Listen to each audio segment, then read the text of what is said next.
That chaos that you just saw at the Capitol, anger, even an arrest. Yeah, voters and lawmakers going head to head, and this went on for hours. The hot button issue, obviously, Arizona's now infamous voting debacle. Joe Bartels is in the middle of the protest, and Melissa Blasius is tracking what happens next. Joe, let's start with you.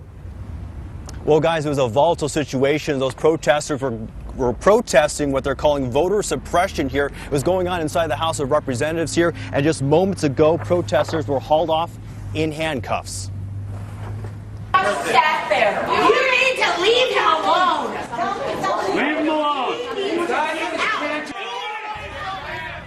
Things were just erupting moments after protesters interrupted the hearing. The sergeant of arms then tried to throw out the protesters. DPS showed up and started to get the situation under control. Then things got physical. DPS working to get that mob that was chanting shame, shame, shame. This was all because of the voting fiasco from late last week, and lawmakers were hearing from public officials and from the public about their displeasure with how things were handled. The wait times around Maricopa County, 3, 4, even 5+ hours all around at polling places. DPS telling us that they did arrest at least one protester. You will hear from some of the folks that were in the melee. That's coming up at 5 o'clock. But right now, guys, things have kind of calmed down here at the Capitol. Yeah, certainly looks that way, Joe. Thank you.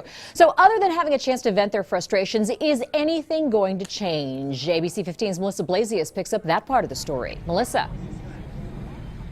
Well, there is not talk about the kind of large-scale reforms or resignations that the protesters here today want to see. However, we did get a lot more information, a lot more details about exactly what went wrong during this emotional, packed day here at the Capitol. Before the hearing, demonstrators were outside on the Capitol lawn. About 300 were fired up by the time they got into the hearing room that needed 2 overflow rooms, where for the first time the Maricopa County Recorder talked about how much she had estimated. Voting day turnout turned out almost 50% higher than what she had planned for, leading to big polling place lines. Additionally, the Secretary of State said that one voter website was having problems where people were not able to check their registrations in advance. There were also problems communicating between the Secretary of State's office and the county election offices. But election officials continue to say, while mistakes were made, no one was intentionally disenfranchised. We looked at the county as a whole and put polling places in places where we could find large areas, and it covered all of the areas of the valley, whether it was minority or any other area. I believe we're all in this together, absolutely, and I take responsibility for the fact that election officials did not pull off the election that voters deserved.